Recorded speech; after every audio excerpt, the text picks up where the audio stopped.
So the other day I bumped into this post in LinkedIn by Elena Verna. I hope that I have pronounced your name correctly. This is a great post that is comparing working in businesses that are product-led or businesses that are sales-led, and understanding a little bit their dynamics and can they work together? Should they? Or do they? So the first thing that she talks about is how product-led growth is actually trying to tackle the end user, the person that is going to be using your product. And just think about this from a B2B perspective, so business to business perspective. So one thing that I want to point out first is that if you're not working with business to business, in B2B situations, what has happened in the past is that salespeople try to sell to the upper management the products that they should be using. So for example, you could think that Premiere Pro would go, and I don't know if this is a strategy of Premiere Pro, bear in mind. So the people from Adobe Premiere Pro will go to the management of a company that is doing the editing for movies, let's say, and they just talk with the management that this is the product that you should be using. But they wouldn't go and talk with the actual editor to actually offer and explaining the value of using Premiere Pro. Not saying that this is the situation, but this is just an example of something that could happen and has happened over time many times. What happens then in those cases is that the person that actually is the end user of the product has little to no say on should be using this product or not. And this is a very bad situation or position to be for the person that is the regular using of that product, because you want to be able to have a say on the products that you should be using, because you are in the end kind of the expert user of those products. So when you think about sales-led, this approach that I just described, that will be what is sales-led. Basically, it's a company that is having a business-to-business approach or business-to-business situation, and they go and talk with the management, the executive team of another company, sell the package and sell it for a ton of users, make a good deal, and then all the users that are in the bottom that are using the product have little to no say in the deal. And you've seen it many times. Many of us end up using products like, certain products in Microsoft Office sometimes that we might not necessarily want to use, and we would rather be living on Slack. Whereas a product-led approach, what it's trying to do is that it's trying to actually sell directly to that user, sell directly to that person, the editor that I said early on, that is going to be editing the video footage. That is the person that then in a product-led approach, it would be the target audience, the first target person to sell your product to.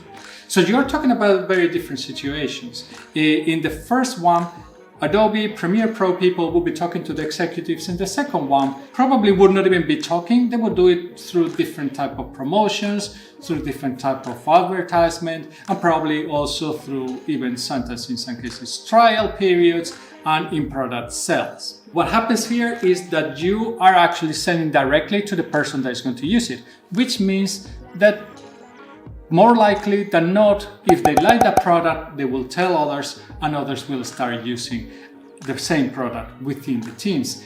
Basically, kind of growing organically the expansion of your product from within the organization, from the bottom up, instead of from the top down, which is the sales-led approach. In this article, she's also talking about what would be the different levels of where it would make sense to have a product-led approach and where you should have a sales-led approach. She's actually not saying that you should have one or the other, but the reality is that if you are not able to engage the people in the bottom, bottom is a horrible word. If you are not trying to engage the people that are the users of the product that can spread that love for the product within the organization, you're doing it wrong, because otherwise, if you start from the top, you are actually forcing a product that they had no say in actually adopting it or not. So a much better approach is, for example, what Notion does. Notion offers you different plans. I love Notion. Probably I said it many times in this channel, but I love their approach, and it's something that I love the sales strategy that they have. They start with selling to individuals, and you could say if they really start that way, but most likely that's the best way to start. Usually the first individuals, and this is what I've seen out of my experience, is that some team starts using Notion. Somebody knows it and proposes it within the organization, and then a small team decides to, hey, let's buy 2 or 3 seats. Let's see how it works. And then out of the test, if they like it, then they start to tell other people because, well, everybody's going to see it because, hey, my whatever feature request, my roadmap, my documentation on the project is here in Notion. And then the others go, it's like, well, no access, or I have access, but I'm only a guest, so on. And then it's like, well, we would like to actually structure it the same way because it's pretty simple and it's easy to use. So then it's how you can stack a little bit your people and teams growing within the organization starting to adopt Notion. Obviously, at some point, you're probably going to have a relatively large number of teams that want to adopt Notion. So here also, Notion is going to have different plans where they actually support larger teams within the organization to actually purchase Notion and start adopting it. And usually these are also sales that are driven through their e-commerce platform. So they're not driven by a salesperson necessarily. Then you're going to have the cases where you actually go to talk directly with a salesperson when you have already a large amount of people in the company and you think that these people that probably is not just this, maybe let's say product teams that have been using Notion so far and it has worked pretty well for them, but you want to expand this to the rest of the company. In that case, if you have enough people, of course, if you're talking about hundreds, thousands of people potentially, you want to talk about the sales lead. Then in these cases, what you would do is that, hey, if you are an enterprise user or if you have been growing naturally, then you can actually go to the enterprise deal. There in the enterprise deal, there you're talking directly with a sales representative from Notion, from the company. And this is many times what the companies recommend. I have talked with some companies that they have these teams, some individuals, some enterprise offering. And when you call them for an enterprise case, many times what they try to convince you is that it's better to start small. It's better that you try that certain people adopt the product, that teams start growing, and that then you go into the enterprise deal. And I think that this is a very honest thing for the company to do. And it's actually honest from the point of view that they're not just trying to force you into an enterprise deal, but they want to make sure that the people, the ones that are the users, are actually going to understand the product and they are going to get value out of it and they're going to be able to grow and spread the love of that product within the organization instead of the organization trying to push a product on them. So here Elena proposes 3 ranges to a certain degree of how to do the different sales. So the product-led sales, she's talking about those would be usually for individual and small teams. And this would be usually typically up to an average contract value of $500. Then she's talking about product-led sales, which are the ones that are focused then for the teams. And here usually she's talking about an average contract value of around $10,000. And then there's the sales-led where she's talking more about an average contract value of $100,000. Obviously, I would say above also that one. Probably you can get also contracts that are more valuable than that.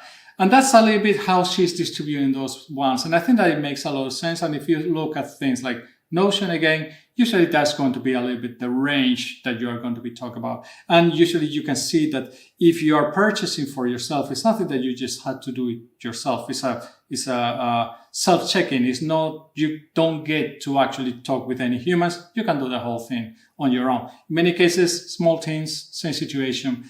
When you start to grow, there might be different approaches and it might start to get a little bit mixed, depends on the company. But I think that at some point it makes sense that you have also that enterprise deals for especially companies that have been growing. Imagine that you sell to Microsoft.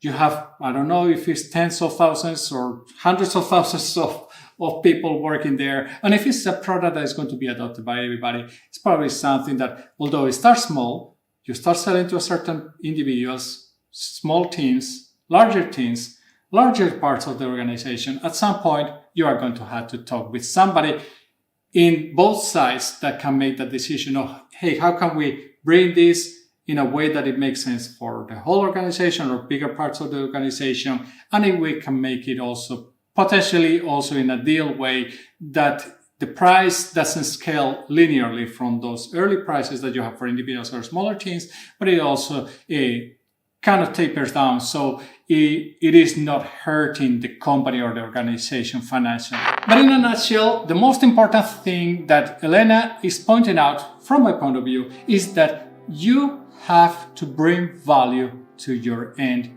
user, to the people that is going to use your product. That's the most important thing. If you are able to sell to them, they are going to be able to spread the love for your product to other people within the organization. This is how you can actually sell your product successfully, and people love using it. You can sell your product successfully with a sales-led case or an enterprise deal, but that doesn't mean that you are going to have a good retention. It doesn't mean that everybody in the organization is going to love the product and they're going to use it. If you want to make sure that people are actually using your product and that the next product doesn't come and just takes over because they offer a better enterprise deal, the best way for me is that you are taking this product-led approach. In order to have a good product-led growth strategy, you have to understand your customers.